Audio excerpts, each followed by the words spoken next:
Sir काय घटना घडली नेमकी नसरापूरमध्ये काय झालं? नमस्कार.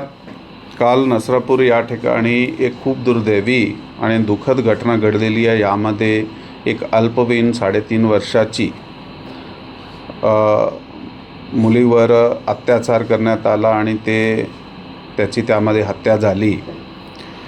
या प्रकरण पोलिसाकडे काल ज्यावेळी रिपोर्ट झाला, साधारण संध्याकाळी घटना काही 3:30-4 वाजताच्या दरम्यानची आहे आणि 4:15 वाजता ज्यावेळी पोलिसाकडे हे रिपोर्ट झाला तर तातडीने आम्ही त्याचा शोध सुरू केला, आरोपीचा शोध सुरू केला आणि 1 ते 1.5 तासाचे दरम्यान आम्ही हे आरोपी जे आहे त्याला ताब्यात घेतला. परंतु दुर्दैवाने तेव्हापर्यंत ते जे अत्याचार होता ते झालेला होता आणि ते हत्या झालेली होती.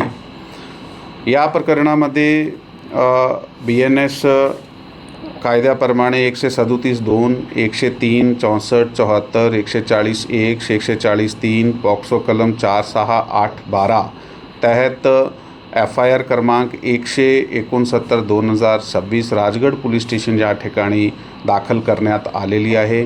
पुढील तपास जे चालू आहे, आरोपीला अटक केल्यानंतर आता पुढे तपास आमचा चालू आहे. सर लोक आक्रमक झालेले आहेत, त्यांची मागणी आहे की प्रकरण लवकरात लवकर फास्ट ट्रॅक कोर्टात चालावं.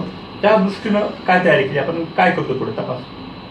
अशा घटना घडल्यानंतर साधारणतः जे एक इमोशनल जे रिॲक्शन जे आहे ते पब्लिककडून येत आहे. कालसुद्धा अशा प्रकारची एक सिच्युएशन निर्माण झाली होती.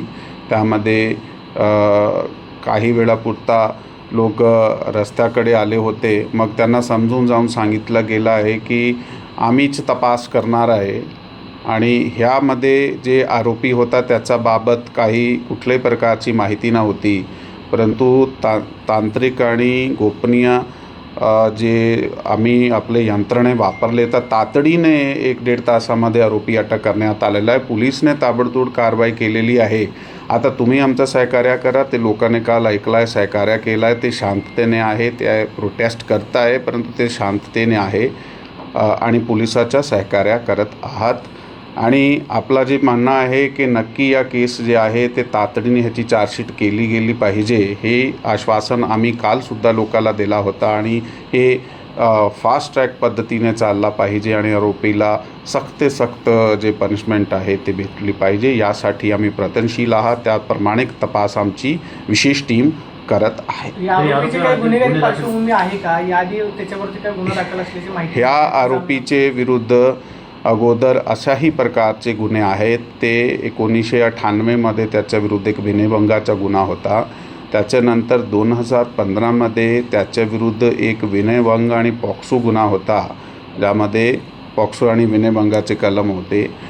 त्यातून त्याचा 2019मध्ये केसमधून ॲक्विटल झालेला आहे आणि हा 65 वर्षाचा व्यक्ती आहे, पण त्याची प्रवृत्ती तशी आहे असं आमचे तपासामध्ये निष्पन्न झालेलं आहे. तो डेली वेजर आहे, असाही गावात काम करत आहे, इकडे तिकडे काही ठिकाणी. जी ती तो मुलीला गोट्यामध्ये घेऊन जाताना पाहायला मिळतोय. मुलगी नक्की कोणत्या कारणासाठी बाहेर पडलेली होती की घरातून घेऊन गेली? ही आता ती आजीकडे आली होती. त्याचे आईवडील पुण्यात राहत आहे. ती आजीकडे आली होती आणि बाहेर खेळत होती. आता उन्हाळ्यामुळे गावातसुद्धा दुपारी खूप लोक नसतात. ती एकटी बाहेर खेळत होती. त्यावेळी हा आरोपी आला. त्याने त्याला कोणत्या प्रकारचा फूस लाभला आहे आता तपासामध्ये आम्ही निष्पन्न करीत आहोत आणि तशाप्रमाणे तो त्याला सोबत घेऊन गेला आहे.